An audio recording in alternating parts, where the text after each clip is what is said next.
Okay, another babbling overview of the NanoELS/DRO project.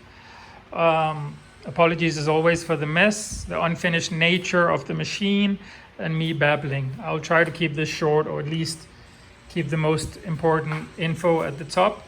So the most important info, but I do need a bit of context, so let's start there, is that I wanted an ELS, but I wanted a basic ELS. I don't need a motor on the X, so I don't have that. I do obviously have a motor on the Z, so basic ELS functionality, but I also wanted DRO functionality. So I have magnetic scales on the X and on the Z in there. And as you already saw, I don't have a motor on the X, so these values are now the scale values. The values on the Z are, wait, let me get out of that. The values on the C are the ELS values. But if I hit this button, we are now reading the scale value, as you can tell, which is really nice. So now I have fully functioning DRO on X and on the Z. So that was it. That's the short version of the video. All this was done with AI because I can't code I couldn't code to save my life, but AI helped out, did quite well. So now you can leave me, or I'll babble along and show a few more little things. So since I don't have a motor on the X, I could get rid of quite a lot of the modes. So now I only have 4 modes, and I could probably get rid of even one more. I've also color coded them. So on this video, gear and turn looks the same, but they are distinctively different colors. And that's really nice. Little quality of life improvement.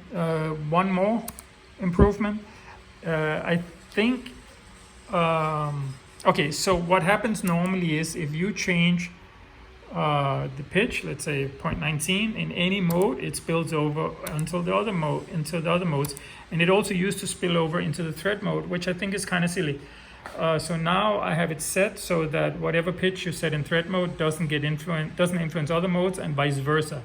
So thread mode now is simpler in a way that it just remembers the last pitch, which makes sense to do it this way, I think, because for me, I often make parts where I'll have threads on it, but I'll also go back to a normal gear mode and then back to a thread, and it's nice not to have to think too much about resetting the pitch every time. So that was it. Also, there was a happy coincidence when AI was programming this. So I have this function where you can change the color of your readout by pressing the axis, or like the function. Come on, it's difficult to hit the right spot. So yeah, you can change color.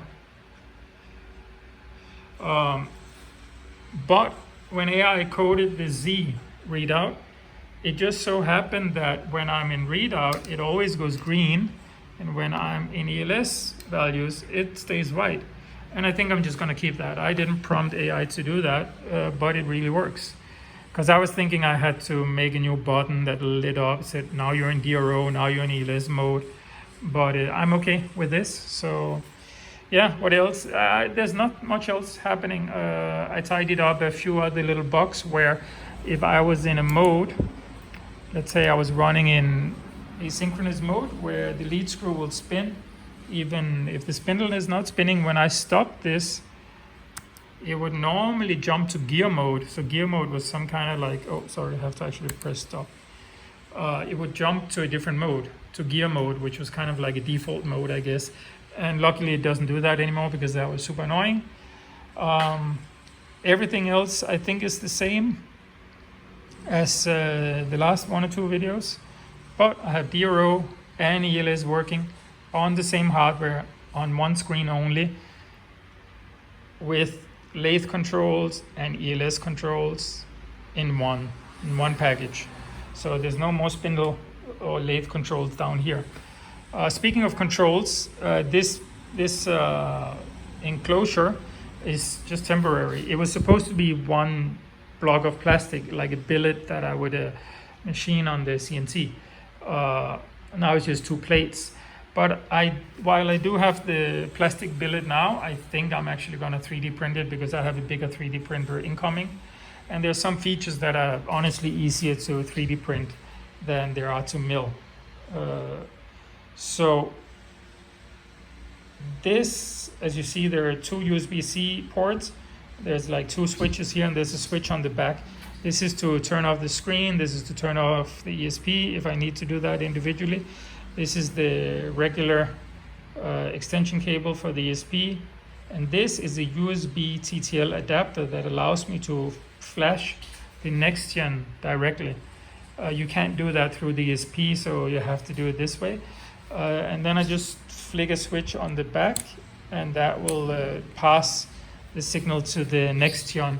And the idea is that I can just put a laptop over there if I need to upgrade or flash either the ESP or the next gen. I can do that. I don't have to take this unit off and bring to the computer. And I want to keep that because I'm sure I'm not done tinkering with this. So yeah, so I think maybe it's going to take another month before the printer gets here. I'm on a small tropical island, but then I'll probably print this enclosure. And then even though I said I'm not done tinkering, we're really close to there. I just need to fix my enclosure. Also, I'm gonna need a few 3D printed parts for that, and some cable glands and aviation connectors and so on that are all incoming. But it works. And I babbled for too long, as always. Apologies for that, but I hope you found some of this interesting. All this stuff, the firmware is custom, as I mentioned, made with AI. The screenset is custom, made by me. And if you go to GitHub and search for NanoELS H5, this is the H5 version of it, you can find it. What else? I went with NanoELS because it has scale inputs. So that's why I can make the scale work. And overall, if you're willing to tinker and build it up yourself, I think from my research at the time I settled on this, it was the best bang for the buck. Another good one, I can't remember right now, but it's a French guy. Can't remember what it's called. Obviously ELS something. He's on YouTube also. He's good. Stefano's Dr. DRO, I think, looks to be able to do the same, both DRO and ELS. The French guy I don't think can do DRO, but Stefano's can, but it's pricey. Cloud 42 obviously is proven. I can't remember if it can do DRO. I don't think it can. No, it cannot because he has a touch draw also himself, I think. That's pricey once you get all the parts. And then I looked into Not an Engineer version, also no DRO, but fairly cheap. But I couldn't sense whether he felt the code was actually properly mature and all that. And I think he's on to the next project. But it looked cool. Small screen, really nice buttons, really nice little tiny screen, but really nice graphic design and so on. So that was cool. So yeah, so if you want both DRO and ELS in one package, I think it's actually only Stefano's Dr. DRO, not cheap. Well, cheaper than professional stuff. And then this one, NanoELS, with my custom firmware.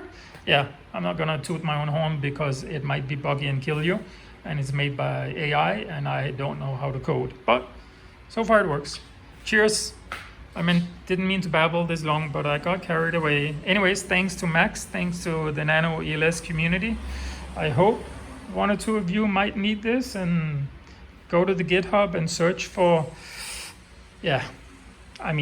my handle is gecko sub, gecko like the lizard, sub like under, S-U-B, underwater, submarine.